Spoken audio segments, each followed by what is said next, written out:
This is Brickhead Boy Toy Reviews. We'll be looking at a Brickmania kit. This is Chieftain main battle tank, and it has 872 pieces. Set number 1040 and one minifigure. This is actually Andrew Summers' first debut build or kit, so this is looking good. And here's a little information on the tank. With the inner box, let's open it up.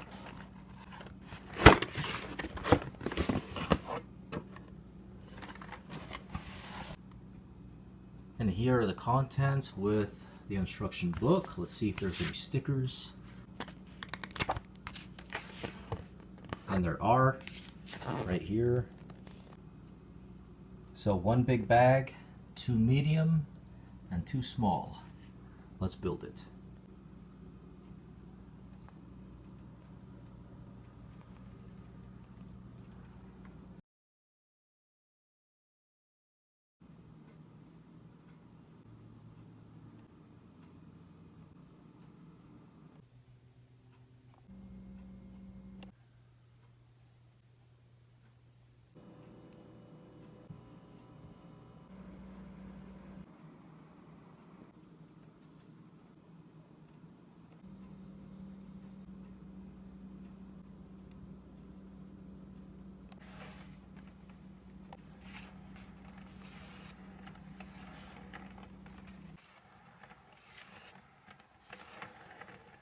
And here's the Chieftain complete. So you get your tank, one tanker, extra 4 pieces of track, and your leftover sticker sheet. You do have one extra British flag, which I'm planning to use, but it's just there for an option. And your instruction book, again, like always, nice instruction book by Brickmania. The first page shows the Chieftain tank along with the stats and just a brief summary. And the last couple 2 pages just shows the sticker placement on the tank and a nice illustration of your actual Lego model. Another one here, and I just noticed I do have an extra 1x2 plate. I have no idea where it goes, so I'll just leave it out for now. Let's take a look at the tanker. Again, another great quality figure by Brickmania. 3D printing everywhere, sides, back, and the front, and it's 3D of course. Pretty much all that's included is a headset and helmet. The build of the tank, the body is mostly regular, studs on top. However, some parts of it are studs on the side. And then the turret got more complicated as also studs upside down. So this is a pretty interesting build. A lot different, or I'd say a little bit different from most of the Brickmania tanks.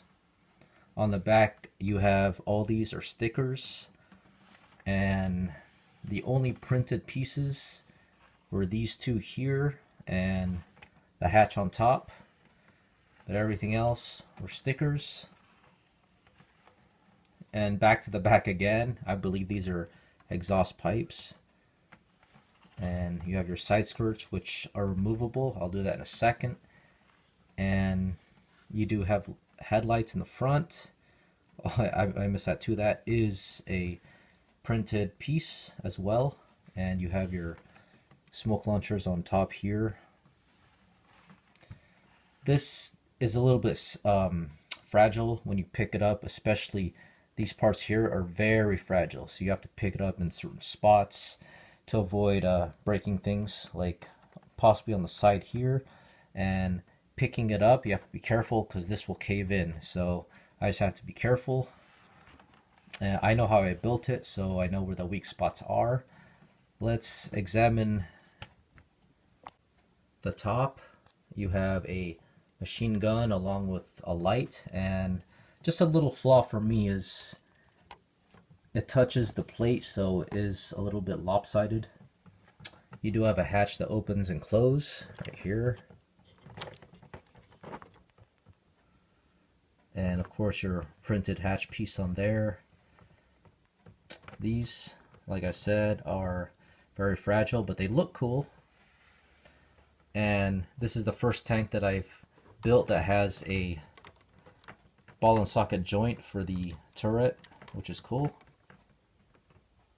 And rotating the turret, it does get stuck.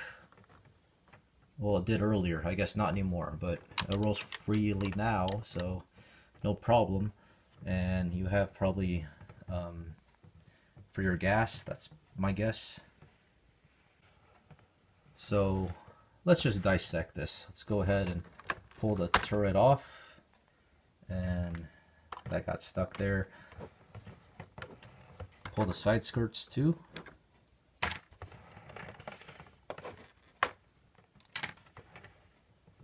And I believe you can take this off as well. Yes. So you could possibly put a minifigure here. Just have to take off these two pieces, and yes, I was right. He does get crammed in there. Put this piece too, and so you could put a minifigure in there. There's also this piece here, which you can remove, but not so easily. Let's try just taking this apart.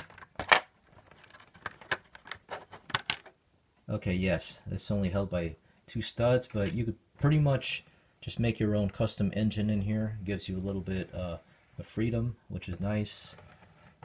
Too bad it doesn't include an engine. And with the tracks, there was a little bit of frustration building these because these back pieces would pop off. They're only connected by two studs. Let's check it out. So you can see here, these do not rotate. They are stuck. And the track goes around this, but it's only held by these two studs. And also worse, this whole thing is held by two studs. So the whole thing will just come off, or one of these pieces will come off, and it does get annoying. So this is pretty much like all Brickmania models for display. But I do find it clever the way they Andrew Summers did this, because with the Abrams tank there was a problem with the track going around, and here there's really no problem. Let's test it out. Do they roll? And yes, they do. It's a little bit tight. Oh, track came off. Let's test it with the side skirts. And it's immobile, really. The side skirts cause the track to get squished, and you can see the side skirts sticking out a little bit. So, oh, there's the track again. So what can I say? It's a nice looking tank. Not great, not the best, and not the worst. It's somewhere a little bit in the middle, maybe a little bit higher. I have my favorites, and this one is not one of them, but it is cool looking. I like the suspension on it. However, it defeats the purpose because you really can't roll this tank. The tracks fall out because the side skirts just squish it, and it's highly mobile. I do like the color scheme on it, and like I said, it's a decent tank. The price range for this, I think it was $295, but with a discount, 20%.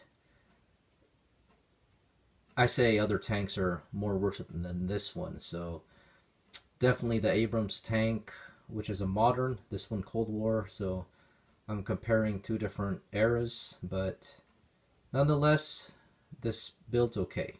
It's Brickhead Boy. Thanks for watching.